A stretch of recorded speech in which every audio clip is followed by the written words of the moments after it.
Okay, it's beer o'clock on Real Ale Craft Beer. Today we've got a beer from Monarchy of Musselland. It's a bottle of their son of a batch dark Gose, brewed with hickory wood. This beer is coming in at 5.2% ABV. Gold bottle cap. Now I liked the applewood beer that they brewed, the son of a batch, with the applewood. Really good beer. Before I open it, I'd like to say a huge thank you to Jens from Germany, who has sent a lot of beer out to channels around Europe for them to try good German beer. And he's been a bit of a kind of a German beer evangelist, if you like. He's gone, whoa, wow, that nearly kind of went nuts. He's gone out there and he said, look, there's some great German beer out there. Just take a look at it. So here we are, taking a look at some Monarchy of Musselland dark Gose brewed with hickory wood. Now immediately, whether it's my bottle, the applewood wasn't going as crazy as this, but the carbonation really is rushing around in the glass. We've got a massive four-finger, slightly tan coloured head, or slightly off-white, or however you want to put it.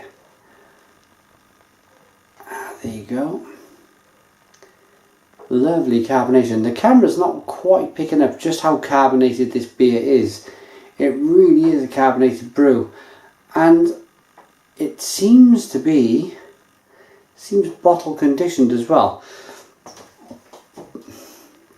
Let's get an aroma on this beer then. Oh,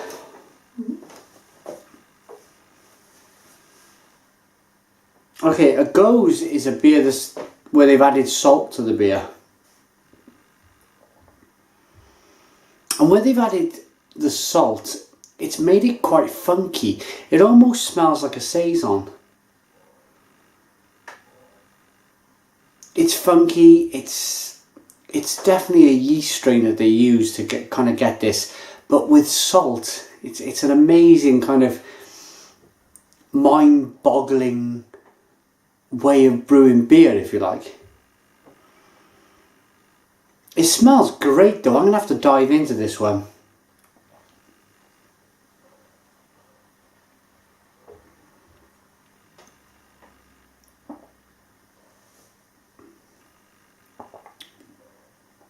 Ooh. It's sharp and biting on the tongue. It's a lip puckering kind of, wow, what a beer. It's snappy, it's sharp, all of them words that come to your mind when you're thinking about this beer all mean sharp, fast, kind of funky. It's them kind of forward thinking, if you like, words that I'm using to describe the beer. And that's only just occurred to me now whilst I've had that first taste. And that is because of that kind of liveliness, that's what I'm looking for. That lively carbonation.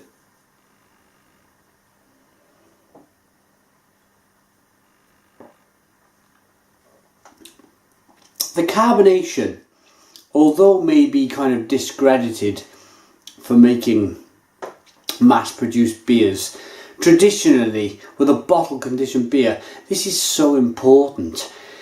This second fermentation process in the bottle, if it has it, I'm sure it does, helps to kind of release all of the flavours that the brewer who brews this beer wants you to taste, wants you to kind of experience. And that is because the carbonation, when the beer hits your tongue and hits the side of the inside of the gums here, it's one big pow of flavour and carbonation, and it's the carbonation that pushes the beer around. It releases them flavours out of the beer. And I've talked so much about carbonation that I really need to kind of break this beer down for you, so let's carry on. So what we're saying is that we don't mind this great big head if the beer tastes so good, and it does.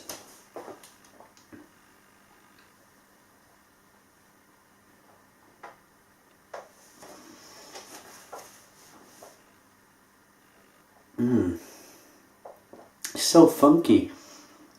It's almost minty. It's almost, do you know when you get like an extra strong mint or a Polo or something, or some super kind of supercharged chewing gum, and it kind of it hits your senses wildly? This beer does the same. It almost gives you a sense of a spearmint mintiness. It's not that. It's very close to beer now, but it's not. It's all of these flavours. It's the yeast. It's giving off that funkiness, that's kind of saison style. Pardon me. It's the lemon. It's the malt, that bready malt also, that kind of helps to kind of push this beer along. It's the salt in the beer. Now they mention hickory wood.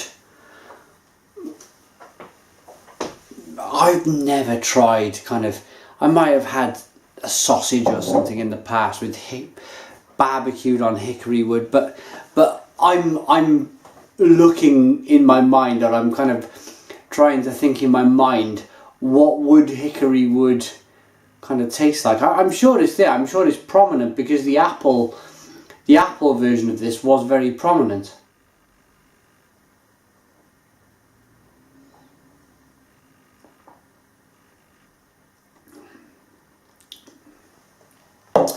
I'd say more of if hickory wood was something which you would say, look, you have to explain this in your reviews, then I would say it's more of a cherry wood. You do get a bit of woodiness, you get a bit of cherry. So perhaps I'd say kind of cherry wood. It is a little woody. I want to get all of this beer out into the glass. That's why I've been holding out. And it's such a long review, because I'm pretty positive. I'm pretty sure it's a bottle conditioned beer. And there we go. It just confirms it. Look at the colour change in the beer. It's still got that 2-finger, slightly off-white head. But the beer in the glass now is very, very kind of misty and cloudy, and that's because of the second fermentation process. If you're kind of looking to ask me to explain the second fermentation process, I'm sure I'm already into 9 or 10 minutes for this review, but I'll quickly go into it. It's a process where they used to, before forced carbonation, they used to kind of add a bit of yeast to the beer, and add a bit of yeast, to the bottle, to each bottle, to carry on to re-ferment that beer and kind of give it that bit of a head. It was a way of creating carbonation before machines. Rating then for Monarchy of Musselland, son of a batch that Gose, hickory wood at 5.2% ABV, sent by the wonderful Jens. Cheers.